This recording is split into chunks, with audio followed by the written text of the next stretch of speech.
जाकर मुझे, मैं जब वो दिन याद मुझे आता है भाइयों बहनों ना, मैं कभी कभी बात नहीं कर पाता हूँ, मेरा हाथ पैर तक कांपने लगता है।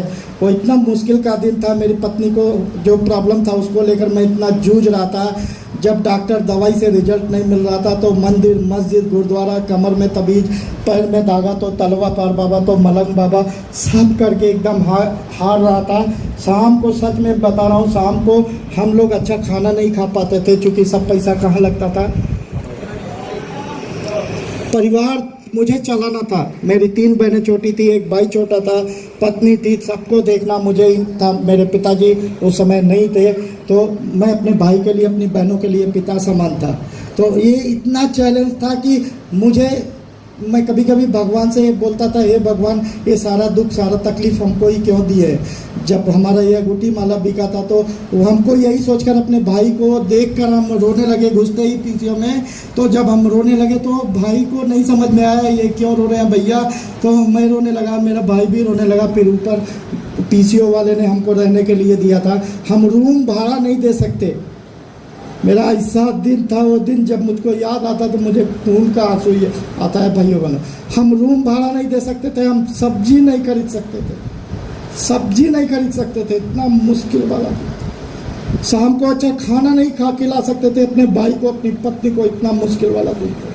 मेरे पीसीओ के सामने एक मारवाड़ी भोजनालय था, वो फ़ोन करने आता था। वो मारवाड़ी भोजनालय मेरा बारे में वो पीसीओ पर बार बार आता था, कभी बैठता था, वो सब कुछ जानता था कि ये लड़का कितना संघर्ष कर रहा है, कितना लड़ रहा है। 18 घंटे तक ड्यूटी में देता था, रात में 11 बजे रात तक, सुबह 4 बजे पीसीओ खोलता था, फिर 9 बजे से 7 बजे तक आईटीसी में फील्ड में जाकर काम करके आकर फिर पीसीओ पर बैठ कर। वो एक बार वो आए थे, वो पूछ लिए खाना वाना खा लिए माझी जी। तो जब उसने बोला कि खाना वाना खा लिए तो हम बोल नहीं पाए, तो बोले क्या बात है। तो हमने कहा आज मेरे घर खाना नहीं बना है।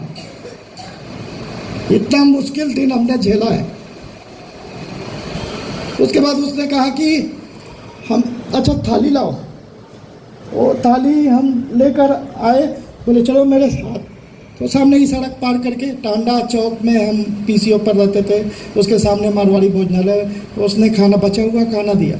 वो बचा हुआ खाना नहीं था, बहुत अच्छा खाना था।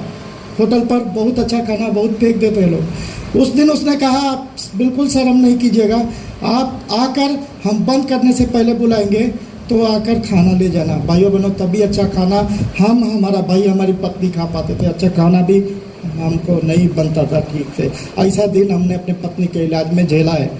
बहुत अंगूठी माला था, इसीलिए मैं पहनता नहीं हूँ, ना अंगूठी पहनता हूँ ना माला पहनता हूँ।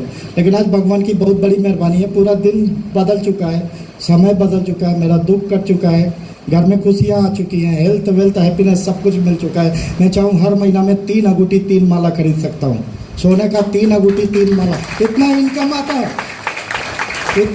आता है डीएक्शन से। लेकिन जिस दिन मेरा अंगूठी माला बिका था वही दिन हमने संकल्प लिया था। मैं यही सोचकर रो रहा था, हे भगवान, जो जांच कर रहे हैं डॉक्टर, वो जांच करा रहे हैं, 3 साल से दवाई चल रही है, 3 साल के अंदर कितना 2 बार बच्चा आया, 2 बार खराब हो गया, तीसरी बार उन्होंने मना कर दिया कि बच्चा रुके नहीं, या तो गर्भाशय निकाल दिया जाए। भगवान, मैं जाऊँ तो जाऊँ कहाँ। उसके बाद भी इलाज चल रहा था और इलाज में मैं बर्बाद हो रहा था। उनका दिक्कत ठीक नहीं हो रहा था, इलाज में पैसा लग रहा था, मैं पैसा भी नहीं उतना कर पा रहा था और घर भी ठीक से नहीं चला पा रहा था। तो मैंने सोचा भगवान मैं क्या करूं, कोई रास्ता नहीं दिख रहा था। तो उसी समय मैंने संकल्प लिया था, भगवान आज मेरा दिन बुरा है, कभी हो सकता है जीवन में अच्छा दिन आए, जब भी आएगा ना तो मैं अंगूठी पहनूंगा ना तो माला पहनूंगा। किसको अंगूठी नहीं अच्छा लगता। आज मैं चाहूँ तो 5 नहीं 10 अंगुली में अंगूठी खरीद कर पहन सकता हूँ भाई। इतना औकात डीएक्शन ने बना दिया है। इतना मोटा माला पहन सकता हूँ, लोग पहन कर दिखाते हैं ना, दिखा सकता हूँ, लेकिन नहीं, संकल्प तो संकल्प होता है। मरते दम तक अंगूठी माला नहीं पहनूंगा, ये संकल्प लेकर मैं जी रहा हूँ। तो दवा में लोग बर्बाद होते हैं भाइयों बहनों। भगवान ना करे कभी 7 दुश्मन को, मैं भगवान से प्रार्थना करता था ऐसा दिक्कत 7 दुश्मन को भी ना हो। लेकिन उसी मुश्किलों में मुझे रास्ता दिया भगवान ने। 1 वर्ष से, जैसे आप लोग बताते हैं लोग जल्दी नहीं मानते ना, 1 वर्ष से मेरे आईटीसी में मेरा साथ काम करने वाला 27 लोगों में से एक ऐसा इंसान जिसका मैं फोटो आप लोगों को दिखाना चाहूँगा। यह इंसान मैं चाहूँगा ये मेरे लिए भगवान है।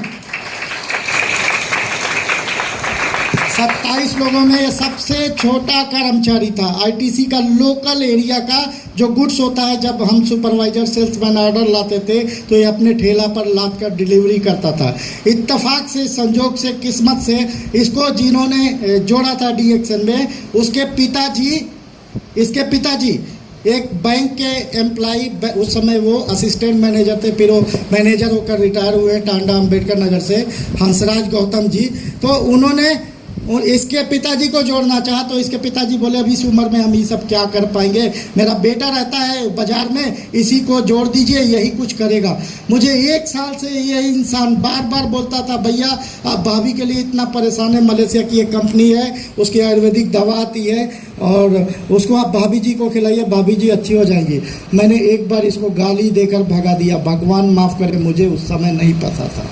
आज मैं पछताता हूँ। आज मैं सुबह उठता हूँ तो सबसे पहले अपने घर परिवार के लिए नहीं, मैं इनके घर परिवार के लिए प्रार्थना करता हूँ। भगवान मेरी ज़िंदगी में मेरी किस्मत का, मेरी मेहनत का या मेरे कर्म का कोई अच्छा कर्म लेकर इनके घर में कोई बुरा दिन ना आए, वो अच्छा कर्म से इनका मुश्किल का भरपाई कीजिएगा। इनके घर परिवार में कभी मुश्किल ना आए, क्योंकि इन्होंने मेरे परिवार को मुश्किल से निकाला है। इन्होंने मेरे परिवार को मुश्किल से निकाला है।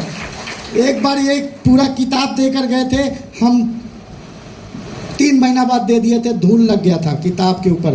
पहले अतुल सर जोड़ने के बाद जो फाइल मिलती थी, वो फाइल को जैसे हम इसको कैसे लिए हैं, माँ जैसे बच्चे को, ये मेरे यही है ना, संजोग से यहाँ मैंने देखा है वो इंसान फाइल साफ करके हमसे कपड़ा मांग कर उसको पोंछ कर एकदम ऐसे ही ले गया था।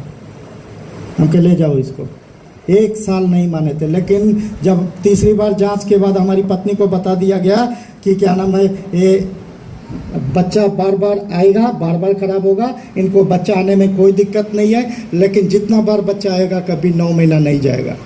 तो मेरा ज़मीन खिसक गया था। तब मैं सोच रहा था क्या करूं क्या ना करूं भगवान। तब मैं एक मीटिंग में गया था जिसमें 200-400 लोग नहीं थे, खाली 7 से 8 लोग थे। उस समय दिल्ली से एक जानकार, बहुत अच्छे जानकार आए थे, अनीस जॉर्ज, तो वो अंग्रेजी में ही बता रहे थे सब कुछ। उस समय वो जब हम पहुँचे थे तो इसके बारे में बता रहे थे। क्या है ये, कितने लोग